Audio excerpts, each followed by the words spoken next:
It was a Saturday morning when the chaos began. I woke to the sound of laughter, clinking glasses, and music blaring like a festival had landed in my front yard. I ripped open my bedroom curtains, and my jaw hit the floor. A full-blown wedding was being set up in my driveway. Not my neighbors, not the street's mine. A giant white canopy stretched from my garage to the sidewalk. Rows of folding chairs lined up like a church, and a tacky arch of fake roses was staked into my grass. A guy in a vest was rolling out a red carpet over my pavers like this was the Oscars. Worst of all, my pickup truck was trapped, blocked by a swarm of strangers hauling in champagne coolers and arranging floral centerpieces. I stormed outside in my pajamas, barefoot, heart pounding. What the hell is going on? I yelled, scanning the crowd. A woman in a loud floral hat turned, lifting her sunglasses like I saw was the rude one. Then she stepped forward, Melissa, hair teased to the heavens, pearls swinging from her ears, clutching a clipboard like she was running a royal ball. Her pastel pink dress was too tight, too formal, screaming, "I'm in charge." She chirped, "Good morning. Isn't it a perfect day for love?" I blinked, standing on my own driveway. "You didn't ask me." I snapped. Melissa waved a hand, brushing off in VY sibilant. "Oh, it's just for the ceremony. My daughter's big day." Your driveway was the only one that matched the color scheme. Her smile was pure sugar, but her eyes dared me to argue. "You knocked yesterday, and no one answered," she added. "So I figured you were out of town. We'll be gone by dinner." "Move this on now, I demanded. Her face shifted from sweet to smug in a heartbeat. "You're being difficult. This is a community shares spaces. It's not like you were using it." I pointed at my truck. "I need to go somewhere." She tilted her head. "Should have parked on the street if your driveway's so precious."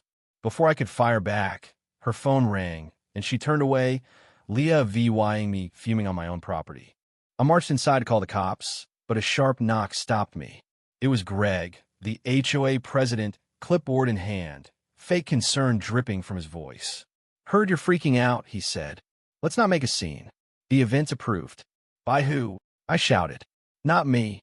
He smirked. "Melissa submitted a request for a community gathering. We voted last night. You weren't there, so it passed." "Democracy?" I stared, dumbfounded.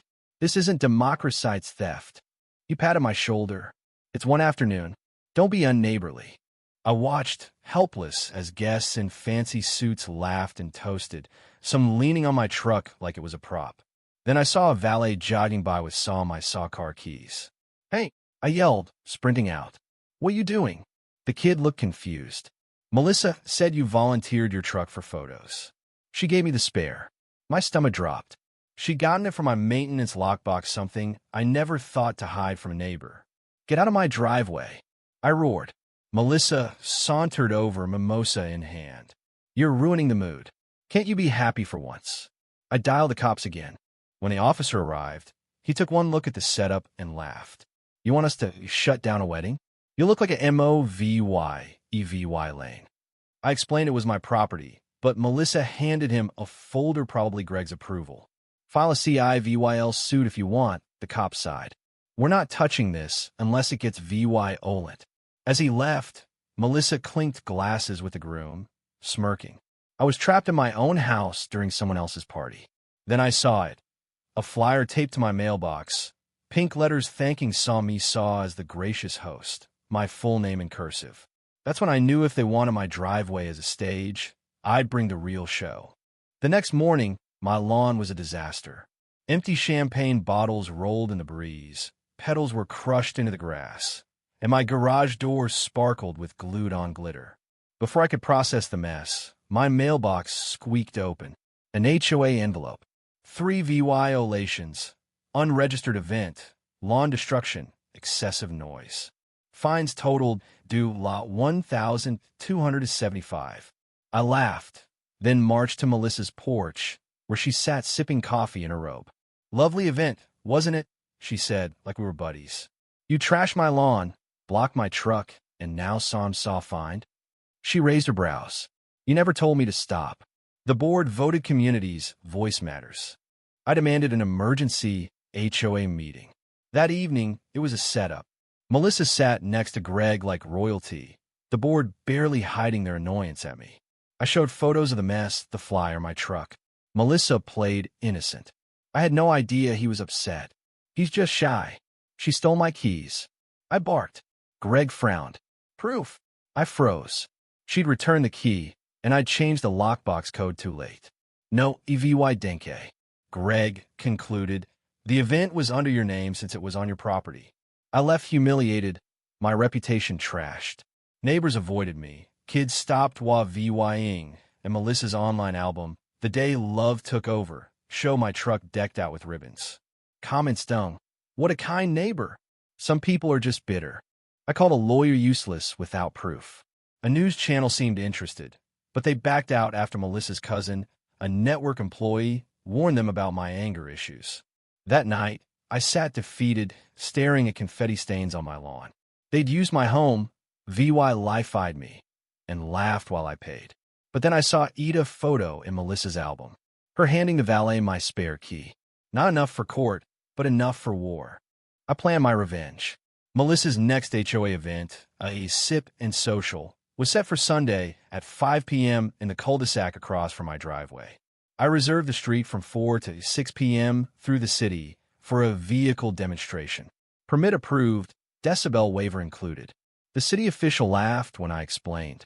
At 3 p.m., Vinny and his crew arrived, greasy motorheads unloading 3 monster trucks with tires like hot tubs and flames painted on the sides.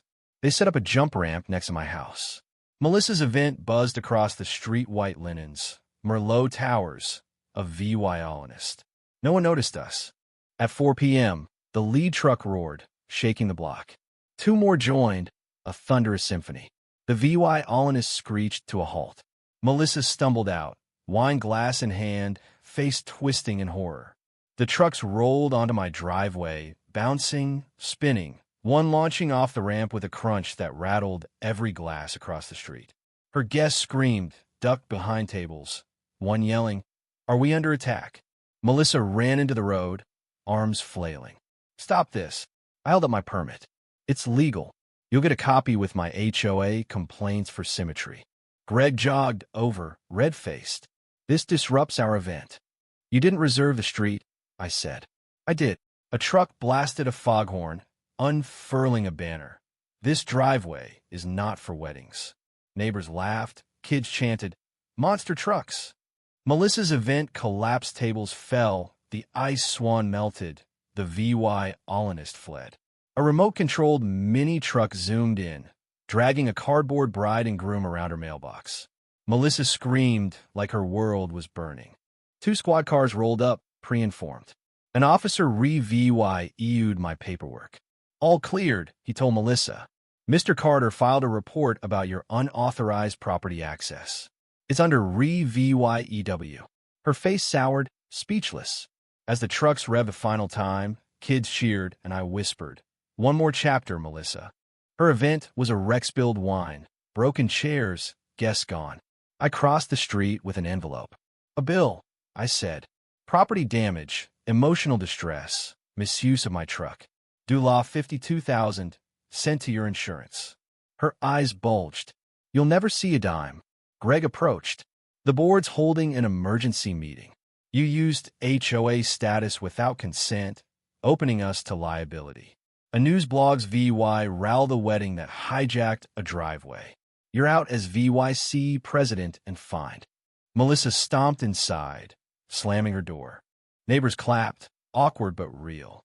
By morning, the showdown was VY ral Melissa mid-scream, trucks soaring, my sign flapping.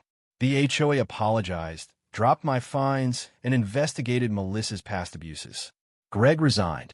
Vinny sent a mini truck trophy. Melissa's house is for sale. She's fleeing to a quieter place. I added a security camera and a sign. Trespassers will star in my next video. Was I too harsh, or did Melissa deserve it? Should I have sued instead of staging a spectacle? Did the neighborhood betray me by siding with her at first, or were they just scared of her power? Drop your thoughts below. Hit like if you'd rent the trucks, and subscribe for more stories where the underdog fights back.